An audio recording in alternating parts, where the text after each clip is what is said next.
नमस्कार दोस्तों, आप सभी का मेरे चैनल पूनिया कहानी में बहुत बहुत स्वागत है। आज हम अन्नपूर्णा माता की कथा सुनेंगे। पौराणिक कथाओं के अनुसार हर मार्गशीर्ष मास पूर्णिमा तिथि को अन्नपूर्णा जयंती के रूप में मनाया जाता है। अन्नपूर्णा जयंती के दिन व्रत करने से घर अन्न धन से भरा भरा पूरा रहता है। आज के दिन माता अन्नपूर्णा की विधि विधान से पूजा की जाती है। मार्गशीर पूर्णिमा के दिन भगवान शिव ने लोक कल्याण के लिए भिक्षुक रूप धारण किया था और माता पार्वती ने मां अन्नपूर्णा का अवतार धारण किया। समय की बात है, काशी निवासी धनंजय की पुत्री का नाम सुलक्षणा था। उसे अन्य सब सुख प्राप्त थे, केवल निर्धनता ही उसके दुख का कारण था। यह दुख उसे हर समय सताता।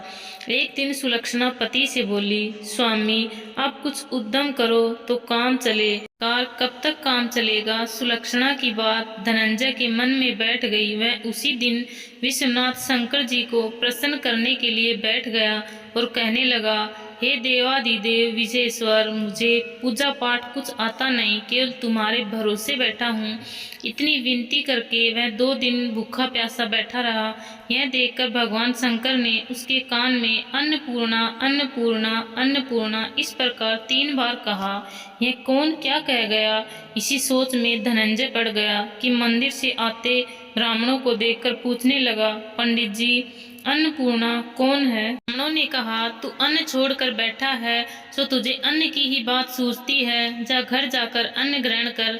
धनंजय घर गया, स्त्री से सारी बात कही। वह बोली, नाथ चिंता मत करो, स्वयं शंकर जी ने यह मंत्र दिया है, वे स्वयं ही खुलासा करेंगे। आप फिर जाकर उनकी आराधना करो। धनंजय फिर जैसा का तैसा पूजा में बैठ गया। रात्रि में शंकर जी ने आज्ञा दी, कहा तू पूर्व दिशा में चला जा, वहाँ अन्नपूर्णा का नाम जपता जा और रास्ते में फल खाता जा, झरनों का पानी पीता जा। इस प्रकार कितने ही दिनों तक चलता गया। वहाँ उसे चांदी सी चमकती वन की शोभा देखने में आई। सुंदर सरोवर देखने या उनके किनारे कितनी अप्सराएं झुंड बनाई बैठी थी।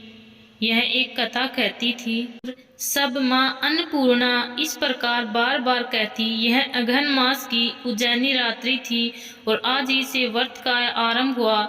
जिस शब्द की खोज करने वह निकला था वह उसे वहां सुनने को मिला। धनंजय ने उसके पास जाकर पूछा, हे देवियों आप यहाँ क्या करती हो? उन सब ने कहा, हम सब माँ अन्नपूर्णा का व्रत करती हैं। को करने से क्या होता है? यह किसी ने किया भी है, इसे कब किया जाए, कैसा व्रत है और कैसी विधि, मुझसे भी कहो। वे कहने लगी, इस व्रत को सब कोई कर सकते हैं। 21 दिन तक के लिए 21 गांठ का सूत लेना चाहिए। 21 दिन यदि नहीं बने तो 1 दिन उपवास करे। यह भी न बने तो केवल कथा सुनकर प्रसाद ले। बाहर रहकर कथा सुने। कथा सुनने वाला कोई न मिले तो पीपल के पत्तों को रख, सुपारी या धृत कुमारी वृक्ष को सामने कर, दीपक को साक्षी कर, सूर्य गाय तुलसी या महादेव को बिना कथा सुनाए मुख में दाना न डाले। भूल से कुछ पढ़ भी जाए तो 1 दिवस फिर उपवास करे। व्रत के दिन क्रोध न करे और न झूठ बोले। धनंजय बोला, इस व्रत को करने से क्या होगा? वे कहने लगी, इसे करने से अंधों को नेत्र, निर्धन को धन आए, बांझन को पुत्र मिले, मूर्ख को विद्या आए। जिस कामना से व्रत करे माँ उसकी इच्छा पूरी करती है। मैं कहने लगा, बहनों मेरे भी धन नहीं है, विद्या नहीं है, कुछ तो भी तो नहीं है। मैं तो दुखिया ब्राह्मण हूँ, मुझे इस व्रत का सूत दोगी? हाँ भाई तेरा कल्याण हो, तुझे देंगी, ले इस व्रत का मंगल सूत ले। धनंजय ने व्रत किया। व्रत पूरा हुआ तभी सरोवर में से 21 खंड की सुवर्ण सीढ़ी हीरा मोती जड़ी हुई प्रकट हुई। धनंजय जय अन्नपूर्णा अन्नपूर्णा कहता जाता। इस प्रकार कितनी ही सीढ़ियां उतर गया तो क्या देखता है कि करोड़ों सूर्य से प्रकाशमान अन्नपूर्णा का मंदिर है। उसके सामने सुवर्ण सिंहासन पर माता अन्नपूर्णा बैठी है। भिक्षा हेतु शंकर भगवान खड़े हैं। देवांगनाएं चवर डुलाती हैं, कितने ही हथियार बांधे पहरा देती हैं। धनंजय दौड़कर जगदम्बा के चरणों में गिर गया। देवी उसके मन का कलेश जान गई। धनंजय कहने लगा, माता आप तो अंतर्यामिनी हो, आपको अपनी दशा क्या बताऊं? माता बोली, मेरा व्रत किया है, जा संसार तेरा सत्कार करेगा। माता ने धनंजय की जीवा पर बीज मंत्र लिख दिया। अब तो उसके रोम रोम में विद्या प्रकट हो गई। इतने में क्या देखता है कि वह काशी विश्वनाथ के मंदिर में खड़ा है। माँ का वरदान ले धनंजय घर आया। सुलक्षणा से सब बात कही। माताजी की कृपा से उसके घर में संपत्ति उमड़ने लगी। छोटा सा घर बहुत बड़ा गिना जाने लगा। जैसे शहद के छत्ते में मक्खियां जमा होती हैं, इसी प्रकार अनेक सगी संबंधी आकर उसकी बड़ाई करने लगे। कहने लगे, इतना धन और इतना बड़ा घर, सुंदर संतान नहीं तो इस कमाई का कौन भोग करेगा।